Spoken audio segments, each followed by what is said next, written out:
Hey there everyone, and let's get started in here with the React.js. Now, I expect that in the last movie, you followed me up and we have discussed a little bit about how the app structure works on. So as I told you in the last video that app.js is going to be our meat file where we'll be working quite a lot. And in here, we have got just one component or one class that is app, and app is being exported here as well. And the same is being found in the index.js. So it says import app from /app. That means we are importing that component, and here we are rendering that component. Sounds simple. Now let's try to do it on ourselves as well. We'll be doing this in this video as well as in the next video as well. So what I want you to do is one more thing before we proceed, that whenever you create any class or component, there you can see a return keyword. Now this return keyword can actually only take or can return one division there as well, or simply one element as well. Now you might be saying, hey, it's returning so many things. It's returning paragraph, it's returning h2, but I would say on a whole, just look at this div. This is just returning a div. And if in case you just come back here and you can see, hey, there is so much h1 and h2, and I would like to return two components here. One would be just simply h2 and one would be division. Oh, that's good, but that's not good. As I save it, it will surely break my application. And it says adjacent JSX element must be wrapped in an enclosing tag, and you got your first error. Now that's great, because now we understand that, hey, this return can only return one element. And you might haven't noticed that. You might be thinking that this is simply a HTML, that there's no big deal, but actually you already have been working with the JSX. Now, how cool is that? Because it just looks like an HTML, no big deal there. Now, in this video, we will learn and look out how we can create our own components. Sounds exciting. Yes, it is. So let's go there, and I'll create a little bit space before I export my app. And what I'll be writing, I'll say RCOM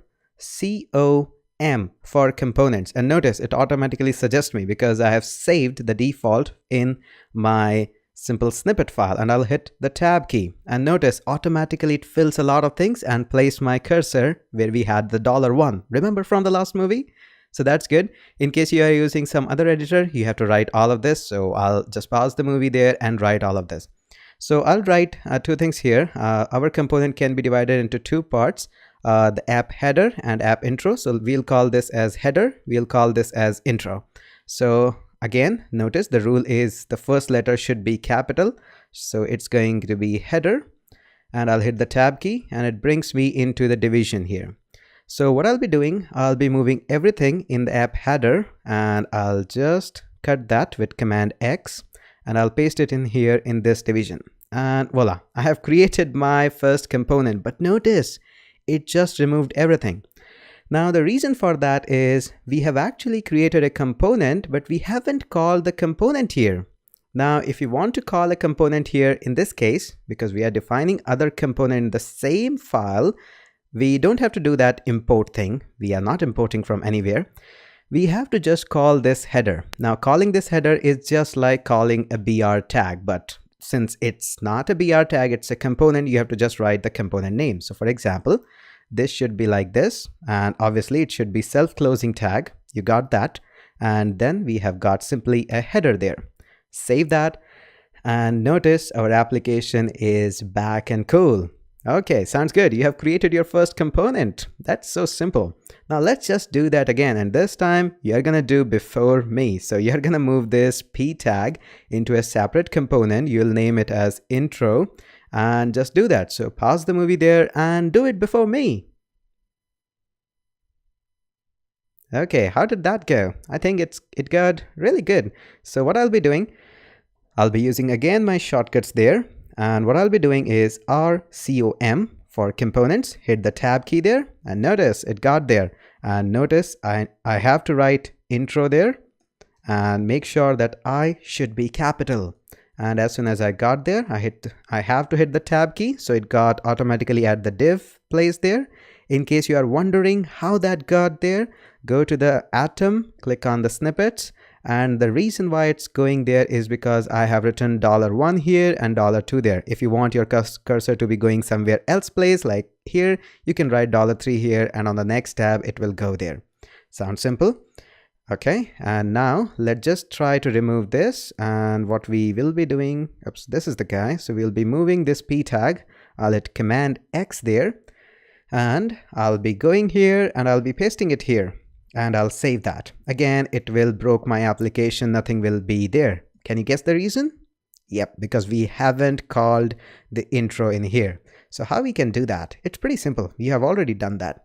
Go into your main class, which is app, and in here we are gonna call this guy. So we are gonna say intro, and it should be self-closing. Now I'll tell you one more error here, which is quite common. So right now our application is good.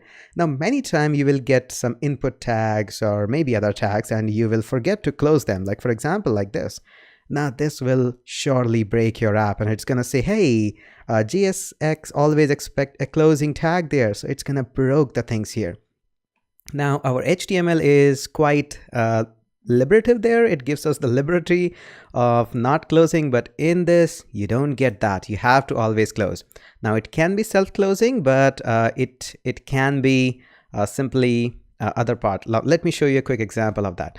Now for example, I'm writing some tags, like for example, if I'm just saying a p tag in the HTML file, you can just write a p tag, and I'll just write a p tag there, and I'll say something like hey there, and I'll save that. And notice it will again break my application.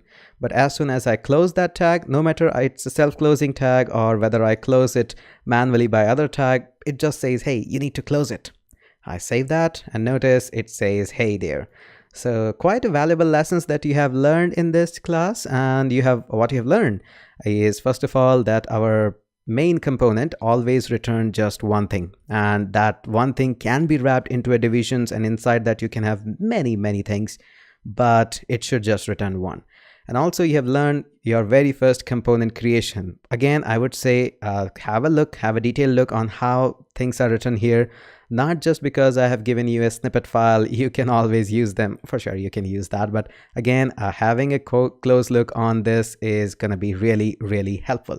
Okay, so that's it for this video. In the next video, again, we'll be creating components, but not this way. We'll be creating them via a different method. So let's just go there and try to break this application a little bit more.